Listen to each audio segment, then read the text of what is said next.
And now on that same card, the main event fight being Daniel Jacobs versus Sulecki. It's pronounced Sulecki. I know a lot of people, they was a little flabbergasted that his last name is pronounced Sulecki, but there's no N in his name, but he's Polish and that's how they speak, that's how they spell it, that's how they pronounce it. So get over it. So Daniel Jacobs, he won the fight in a unanimous decision. It was a very close fight. And Sulecki, I wasn't too much aware of him. I've heard his name before, but I don't believe I've seen him fight on TV before or on a premiere channel before. So this is my real first introduction of him fighting, and congrats to him because he got a big fight in Daniel Jacobs. But in his attempt to show the boxing world that he is a very skilled middleweight, I think he earned the respect. He definitely earned my respect because I counted him out before the fight even began because I'm a big Daniel Jacobs fan and I know what Jacobs can do in the ring and the way that Jacobs fight, and he's a powerful middleweight.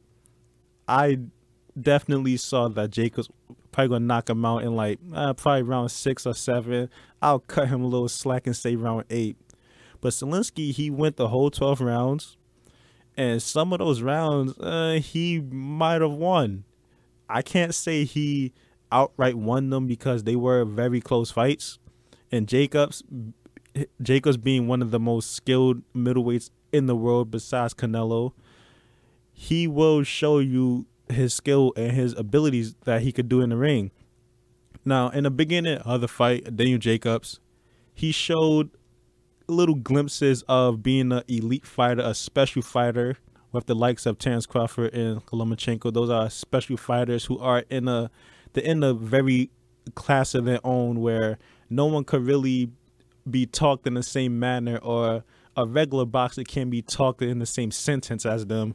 And Daniel Jacobs, he was showing a little bit of that early on in the round with his movement, his dodging ability, his countering ability. But Sulecki, he started making a little comeback. He established the jab, which his jab was good. It wasn't a strong jab because Sulecki is not that strong of a puncher, but it was a nice, sturdy, quick jab, which is always good. He had good ring movement, which is always very helpful when you're fighting a very skilled and technical fighter like Daniel Jacobs. It didn't help that much because Jacobs, he was too much for him. And for the entire fight, that same glimpse of eliteness that Daniel Jacobs shown in the first 6 rounds, I don't know if he slowed down a little bit in the later rounds or if it was because Sulecki, he had like a certain game plan and that plan sort of neutralized Jacobs a little bit later on in the fight. But whatever it was, he was showing that he's like far beyond Sulecki, but then he sort of came down to Sulecki's level just a little bit. Still slightly above Sulecki because he was winning the rounds and landing more punches, and he did win the fight.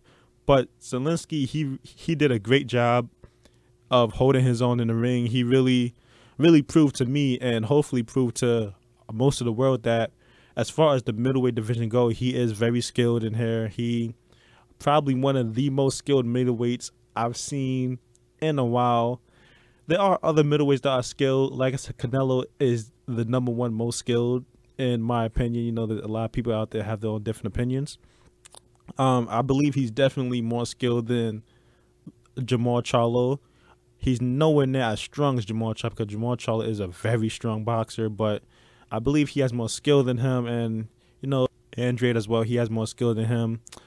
And Sulecki, even though he didn't win this fight, him being able to have such a tough and close fight with Daniel Jacobs, one of the top 3 middleweights in the world, it would definitely help him get bigger name fights in the future, and hopefully he will fight someone like a Charlo or Andrade or someone of that caliber. Maybe he could fight Billy Joe Saunders. I don't know. But it was a good fight. Daniel Jacobs did get the win, and I'm happy he got the win. Good fighter. Absolutely. He was a tough customer. You know, sometimes everything don't go inside the way inside the ring, and he was able to prove that he was a tough customer and he belonged in here tonight. As undefeated fighter, top 10 junior middleweight, certainly, maybe top 5 junior middleweight, and spent most of his career in the division. Did you overlook him at all, or did you come in fully prepared for a very tough challenge? Well, I came in prepared for everything that he had. I mean, looking at his fights, I knew he was a tough customer.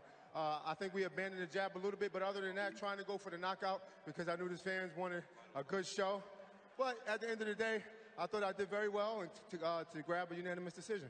We're going to look at the knockdown in a second, but first, you came out and he showed you he had skills, and you seemed to adjust and say, no, I'm an elite fighter, and bring out the 100-mile-an-hour fastball. And after 4 or 5 rounds, it was like, whoa, Jake. But he didn't just give in. He came back at you. By late in the fight, it seemed that this could be closer on the scorecards maybe than it was anticipated. Did you feel you were in danger at all in the scorecards late? Well, I keep a dialogue with my cornermen inside the corner at the rest bell, and they told me I was up. So I was confident knowing that I go into the last round. If I pick up the pace, maybe I can get a knockout, but definitely get the decision. Here's the knockdown. Tell me what you see.